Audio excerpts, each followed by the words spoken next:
Hi, today we're working on 5.4 special factoring techniques. We are almost done. I have been working on these all day and I'm trying to get them finished, so hopefully they'll be helpful to you. What's nice about special factoring techniques is it helps you factor quicker if you guys remember how to do them. All right, so I'm going to get you started.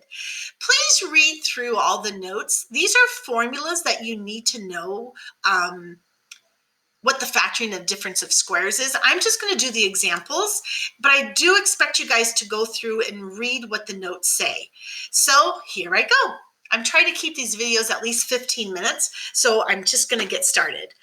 All right, first of all, I know that these are a difference of squares because I can square root the first term and I can square root the last term and they're separated by a minus sign. Because they are a difference of squares, I know one will be a plus sign and one will be a minus sign. The square root of t squared is t. The square root of 81 is 9. And you're done. You just factored it, you're finished. Next one, I can square root the first term, but I cannot square root 10. So I can't factor that one. That's it. Can't do that one. Now this one here, I can square root this one. I can square root this one, but this one doesn't have a minus sign in it. This is actually something that's going to be considered a complex number, but we don't have to worry about that right now. If you wanted to, it would be a q plus 3i, not 3i, what am I thinking? 6i. Square root of 36 is 6, but then it's going to be it's just, trust me, it's 6i. And then the other one would be q minus 6i. However, we shouldn't worry about that right now. But in Algebra 2, though, you did. But anyways, let's keep going. The sum of squares. There's something called the sum of squares. If x and y have no common factors, then the following holds. The sum of x squared plus y squared cannot be factored using real numbers. It can only be factored using complex numbers. And so normally we say that they're prime. So normally, like on this one here, I would just say that they're prime. However, Algebra 2 lets you do it. All right, but I'm not worried about if you don't know Algebra 2. It's okay. All right, let's move on. First of all, these are a difference of squares. I can square root this one. I can square root this one. They're separated by a minus sign. So we know we're going to have two sets of parentheses. One will be a plus sign. One will be a minus sign. Square root of 49x squared is 7x. Square root of 25 is 5. And you're done. That's it. Next one. Once again, I know it's going to be a difference of squares. One's going to be a plus sign. One's going to be a minus sign. Square root of 64a squared is 8a. Square root of 81b squared is 9b. And then you're done. You got that one finished. Let's move on. All right, same thing here. Now, first, you have to always ask yourself, do they share something? And if they share something, you got to factor that out first. So 50 and 32, I know for sure that they share a 2. And so that's going to give me 25 r squared minus 32. I lied, it's not 32. Half of 32 is 16. Okay, so now what you're going to do, you're only going to look at what's inside the parentheses. So what's going to happen is it's going to look like this. 2 times something times something. Now there are difference of squares because you can square root 25 r squared and you can square root 16. So one's going to be a plus sign, one's going to be a minus sign. The square root of 25 r squared is 5r. Square root of 16 is 4. Same thing here. This is just saying that you have z squared minus 10 squared. All right, so I know it's weird, but I can square root this, and I can also square root this. So what happens is you get two parentheses. One's going to be a plus sign, one's going to be a minus sign. The first one, when you square root something that is being squared, whatever's being squared comes out. Okay? When you square root 10 squared, it's just going to be 10. Now, I can't do anything with this one, but I can, this is still, no, I'm done. I can't do anything else. I'm finished. All right. Because you can't square root 10, so you're finished. All right, next one. All right, I was trying to read into something more. So this one again is going to be z squared squared minus 9 squared, all right? So it's going to be a difference of squares. One's going to be a plus sign, one's going to be a minus sign. This is going to be a z squared, this is going to be a z squared. The square root of 81 is 9. Now you can square this one a little bit more. This is also a difference of squares. So your answer is going to be z squared plus 9 times z plus 3 and z minus 3, because that too is a difference of squares. All right. This bottom one here, this actually is known as a perfect square trinomial. No, it's not, because that doesn't give it to me. However, I can use the shortcut. So here's the shortcut. The shortcut is the only way to get x to the fourth is x squared times x squared. I'm going to look at the 18. I'm going to find two numbers. I can do this because there's a coefficient of 1 in front of here. I'm going to find two numbers when multiplied together that give you 18. What about negative 2 times a negative 9? That is 18. Negative 2 plus a negative 9 is a negative 11. 9, 10, 11. That is your middle term. So what you end up with is a negative 2x squared and a negative 9x squared. Okay? Now, another thing that you can do is you can look inside the parentheses and if you can simplify them, actually I lied. I don't even know what I came up with the x squared for. I'm going to erase that. You guys, this 18 does not have a variable. I was looking at the 11, so I'm going to erase this right now because that totally does not give you 18. That is your answer. But you're not finished yet because you got to look inside the parentheses. This is a perfect square root, but this is not. This is a perfect square root, but this is a perfect square root, and they're separated by a minus sign. So you can actually take this one step further. And when you do, you're going to get x squared minus 2 times something times something. This is actually a difference of squares. One's going to be a plus sign, one's going to be a minus sign. The square root of x squared is x. Square root of 9 is 3. And you're all done. Keep on going. Now we're going to factor a perfect square trinomial. There's a formula for that. Let me show you what the formula is. You square root the first term, or you square the first term. That gives you x squared. You square the last term, which gives you y squared. You multiply these two together and you times it by 2. That's what the formula is. Let me go through. I want you guys to research the formula. Make sure you pay attention to the formula.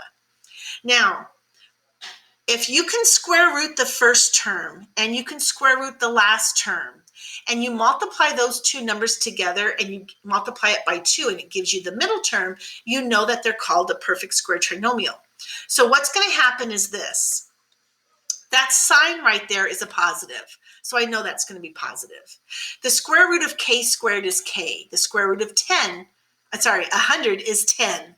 K times 10 is 10k. 10k times 2 is 20k. So yes, it's a perfect square trinomial. Next one. I'm going to try it. First of all, I know it's going to look like this. I know that this sign here in the middle is negative, so I know that's going to be negative. The square root of x squared is x. The square root of 144 is 12. X times negative 12 is negative 12x. That times 2 gives you a negative 24x. We're good to go. That's how you factor it. Same thing here. This sign right here is a negative. The square root of 25x squared is 5x. The square root of 9 is 3. 5x times a negative 3 is a negative 15x. That times 2 is a negative 30x. We're good to go. The next one, first of all, we know it's going to look like this. It means I have 2 of them. That's all that means. And this is a positive, so I know the middle term is going to be positive. The square root of 36a squared is 6a. The square root of 25 is 5. So basically, to get the middle term, 6a times 5 is 30a. 30a times 2, that is not a perfect square trinomial. So once again, I square root the first term, which is 6a. I square root the last term, which is 5. 5 times 6a is 30a.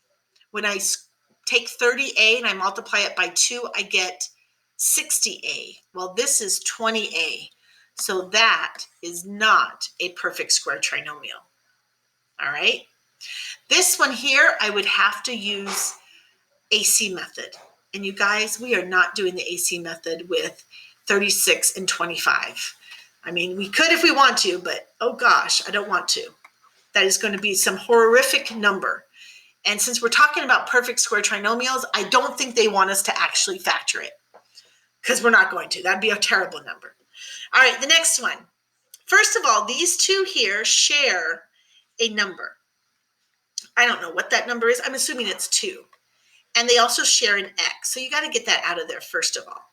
So this is going to be 9x squared plus 42x plus 49. Okay, I think I did the math right. All right, now, once again, I only look at what's inside the parentheses, okay? I can't forget what I factored out, that 2x. But I'm going to have something that looks like this. That sign right there is a positive. The square root of 9x squared is 3x. The square root of 49 is 7. 3x times 7 is 21x. Times that by 2, that gives me 42. And that is my middle term. So I factored it. That is a perfect square trinomial. This top one up here was not a perfect square trinomial. You couldn't do that one. Not that you couldn't do that one. All right, next one. This is called factoring perfect square trinomials. So here we go. Oh no, this is a difference of cubes. Now you guys, I never remember the difference of cubes, so I'm going to come back and forth to this just to kind of remember it. In my head, I always remember that's a negative, and these ones would be all positive. That's a positive, and that would be a negative. I know it sounds weird, but you got to memorize the formula. If you don't memorize it, just write it down, and I'm sure Ms. Dobson and I would both let you look at the formula, because I even forget the formula. No worries. So here we go. This problem here is x cubed minus 6 cubed. Well, I'm going to write down my formula. Because it's a minus, I know that's a minus. And then I know these are pluses. That's just something I remember. The cube, I know this is going to be an x, and that's going to be a 6, whatever that happens to be that's being cubed. Then this is going to be an x squared, and this is just going to be multiplied together, which gives you 6x, and then you're going to square that last term, which is 36. Now, I'm going to go back to the formula just to see if it's right. So yeah, these two things are cubed. So you just write down x minus y. Then you square the first term, so you put it here. You just multiply these two together. Don't look at the sign, you guys. You just got to use the sign of the formula. And that gives you xy. And then you square the last term. All right. The next one, this is going to be 3 cubed x cubed minus 2 cubed, okay? So I know it looks weird, but this is what it's going to look like. So I'm going to have a minus here, a plus here, and a plus here. So first of all, whatever's being cubed gets written in here. So this is going to be a 3x, and that's going to be a 2. Now, to find these other parts, all you do is you square the first term. 3x times 3x is 9x squared. 2 times 2 is 4. 3x times 2 is 6x. And you factored it, a difference of cubes. All right, there's also a sum of cubes, I think, but they're not here. Now, this one here says factor each binomial. Just see what they share. This one here shares a 5. So I'm going to take out a 5, and that leaves me with x cubed minus 1. Now, everyone, I can also write this as x cubed minus 1 cubed. And the reason why is 1 times 1 times 1 is just 1. So I can rewrite this as 5 times something times something. This will be a minus because that's a minus, and then these will be pluses. So the cube root of x is, or x cubed is x. So whatever this is goes here. Whatever this is goes here. X times x is x squared. 1 times x is 1x. 1 times 1 is 1.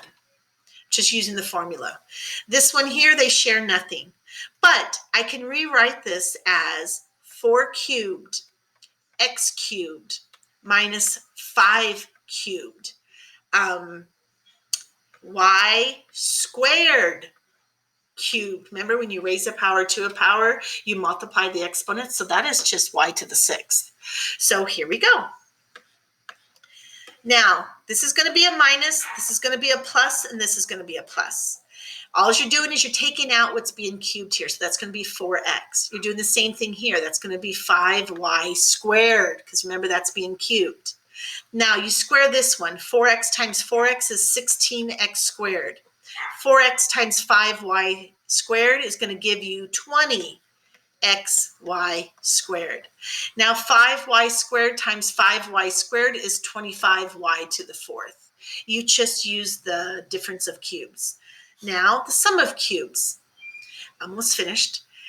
This one's plus and this one's minus. That's the way I remember it. So this one's going to be p cubed plus 4 cubed equals something, something times something. That's a plus, so this has got to be a plus. That's going to be a minus. That's going to be a plus. It's just a part of the formula. Whatever's being cubed just gets written out. P times p is p squared. 4 times p is 4p. 4 times 4 is 16. You just factored it. This one here is going to be 3 cubed, x cubed, plus 4 cubed, y cubed. Again, you have a parenthesis times a parenthesis. That's a positive, so a positive goes here. Negative goes here, and a positive goes here. Whatever's being cubed just comes out. Okay? Now you take the first term and you square it. 3x times 3x is 9x squared. 3x times 4y is 12xy. 4y times 4y is 16y squared. That's it. We're moving on. Oh my goodness, we're almost finished. Okay. I don't want to make this a long video. 512. Oh. I know this is going to be this. 49, no. 64 times 8. 2, carry the 3, 48 for 9, 50, 51. Yep, it's 8. So this is going to be 8 cubed. I couldn't remember what it was. I was just trying to remember. So this is going to give you a parenthesis times a parenthesis. Because that's addition, that's going to be addition, that's going to be minus, that's going to be addition. Whatever's being cubed just gets written out. So that's 8a squared b. You're going to multiply this by itself. So that's going to give you 64a to the 4th. 8a squared times b is 8a squared b. B times b is b squared. And we finished. All right. I want you guys to go ahead and read through here. And please make sure that you guys memorize these special factoring rules. It will help you, I promise. All right. Have a great night. I'll see you soon.